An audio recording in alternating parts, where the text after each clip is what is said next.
The prison moon of Kale Tor was not a place for heroes. It was where the consortium dumped undesirables, smugglers, dissidents, and the unlucky ones caught between empires. I had been there 6 months, long enough to realize survival meant keeping your head down, trading quietly, and never drawing the guards' attention. That's when I found her. She was unlike anyone else in the mining pits. Tall, her skin a pale violet, marked with faint silver stripes that glimmered under the moons. Her hair was the color of obsidian, tangled and filthy from captivity, yet still holding a wild beauty. Her eyes, sharp, golden, predatory, watched every movement around her with a quiet intensity. The other inmates avoided her. Rumors spread. She was dangerous, some kind of war captive from a species the consortium didn't like to name. I didn't care. What I saw wasn't danger, it was despair. One night, while the guards changed shifts and the cell locks buzzed briefly offline, I slipped into the shadowed corridor where she was chained. The manacles around her wrists hummed with suppression fields, making even the strongest being weak as a child. She looked up at me. Human. Her voice was hoarse yet commanding. "Why are you here?" I hesitated. Why was I there? I wasn't a freedom fighter, just an unlucky cargo pilot who'd delivered supplies to the wrong rebel world. But something in her eyes reminded me of myself, trapped, beaten, but not broken. "Because no one deserves this," I whispered. And then, using the smuggled override chip I'd been saving for myself, I cracked the lock. The suppression cuffs fell away with a hiss. She didn't move for a moment, just stared. Then she stretched, flexing her arms as though remembering freedom. "You have done something you cannot undo. Go," I urged, before the alarms reset. Her eyes softened for a heartbeat, then hardened again. Without another word, she vanished into the labyrinth of tunnels. I thought that was the end of it. The next day was hell. Guards stormed the compound, demanding information on the escaped prisoner. Beatings were handed out. I kept my head down and pretended ignorance. Whispers spread through the inmates. Anyone caught helping her would be flayed alive. By nightfall, I was sure she'd be gone forever, taking her secrets with her. Maybe she'd find her people again, or maybe the consortium would hunt her down. Either way, I expected never to see her again. But then she came back. It was just before dawn when I awoke in my bunk to a faint shadow moving at the barred window of my cell. A whisper of sound, a lock disengaging. The door swung open, and there she was, cloaked in rags, eyes glowing in the dim light. "You," I hissed, half in shock, half in panic. "Are you insane? If they catch you here." "I am not here to stay," she said, cutting me off. "I am here to return what is owed." From beneath her cloak, she produced something small, wrapped in thin black fabric. She placed it gently in my hands. It was warm to the touch, pulsing faintly as though alive. "What is it?"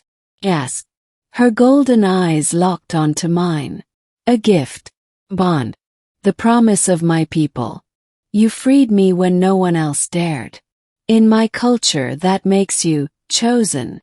The object stirred in my hands, unwrapping itself.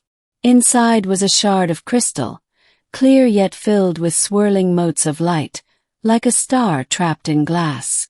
It thrummed with energy, filling the air around it with a low hum. I swallowed hard. "Chosen for what?" She leaned closer, her voice almost reverent. "For alliance. For protection. For destiny. This is a shard of the starseed." The name meant nothing to me then, but the way she said it sent chills down my spine. Over the next hour she told me her story. Her name was Solara, of the Lithari Dominion, a people nearly erased by the consortium in a brutal war. The starseed, she explained, was their most sacred relic, fragments of which were entrusted only to those who had proven themselves beyond doubt. To carry one was to be bound to the lithary forever. "It will change you," she said. "Give you strength when you need it most. But more than that, it means you are no longer alone. Wherever you are, whatever happens, the lithary will answer your call." I stared at the crystal in awe. "You don't even know me. Why would you trust me with this?" Her gaze softened, the steel in her expression fading. "Because when I was nothing, stripped, bound, humiliated, you saw me. You acted when others only watched. That is rare. That is human." She said the word with a mix of wonder and respect. I wanted to thank her, but before I could, alarms blared in the distance. She straightened. "They have found my trail. I must go." "Wait, what do I do with this?" I held up the shard, desperate. Her lips curved in the faintest smile. "Live. And when the time comes, you will know." Then she was gone again, melting into the shadows. First I thought it was madness. A fragment of crystal couldn't change my fate. But I kept it hidden, close to my chest, and in the days that followed, strange things began to happen. The guard's stun batons hurt less. My body healed faster from beatings. My senses sharpened. I could hear whispers from across the yard, see details in the dim light of the mines.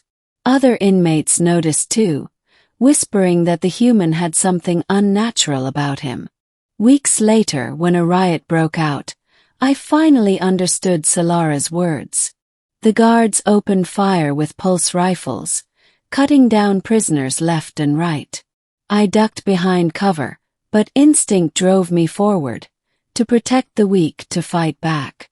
The shard at my chest flared with light, filling me with raw strength. When a guard aimed at a wounded prisoner, I moved faster than thought, disarming him with a single strike that shattered the weapon in my hands. For the first time, the guards looked afraid of me. The riot was crushed, of course. But I was not broken. They threw me into solitary, starved me, beat me, yet I endured. The shard whispered to me in silence, a steady heartbeat reminding me I was not alone. And then, one night, the sky above Kale Tor split open.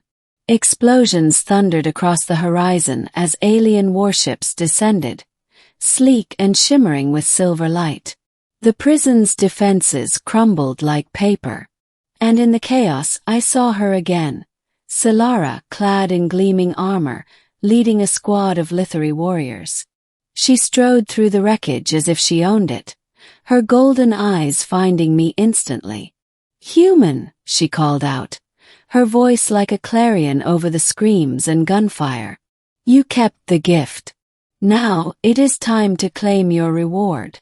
The doors of my cell burst open. She extended her hand. Without hesitation I took it. We left Kale Tor burning behind us.